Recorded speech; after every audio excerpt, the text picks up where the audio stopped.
ఒక వర్తకుడు తన వద్ద గల సరుకులలో 2/3 వంతు సరుకులను 20% లాభానికి మరియు మిగిలినవి 14% లాభానికి అమ్మెను. అయినా మొత్తం మీద వచ్చిన సగటు లాభ శాతము ఎంత అని అన్నాడు. ఇక్కడ చూడండి, మనకు 2/3 అని అన్నాడు కదా. 2/3 అంటే దీన్ని ఒక పటం లాగా రాస్తే, ఫిగర్స్ లాగా రాసుకుంటే ఎలా ఉంటుందంటే ఇట్లా రాసుకోవచ్చు. అంటే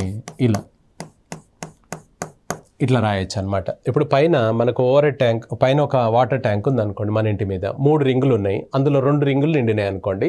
అప్పుడు ఏమనొచ్చు మనం, 2/3 నిండినాయి అంటామా లేదా చెప్పండి. అట్లా ఈ మూడింటిలో రెండు భాగాలను మాత్రం ఎంత కమ్మాడు అన్నాడు, 2/3 20% అన్నాడు. ఇది 20%కే, ఇది 20%కే. ఇంకెంత మిగిలింది చెప్పండి, రిమైనింగ్ ఇంకొక భాగం మిగిలింది. ఇది అట ఎంత కమ్మాడు అట ఆయన, 14%. ఫస్ట్ రెండేమో 20%, తర్వాత 14%. మొత్తం మీద అన్నాడు 20, 14 మొత్తం కలిపి ఎంత అవుతుంది, 54% అనమాట. 54%. ఐటమ్స్ ఎన్ని, 1, 2, 3. మరి నీకు 3 అని చెప్పలేదు కదా అంటే ఈ డినామినేటర్లో ఏ నెంబర్ ఉందో ఆ నెంబర్ను మనం టోటల్గా తీసుకోవాలన్నమాట.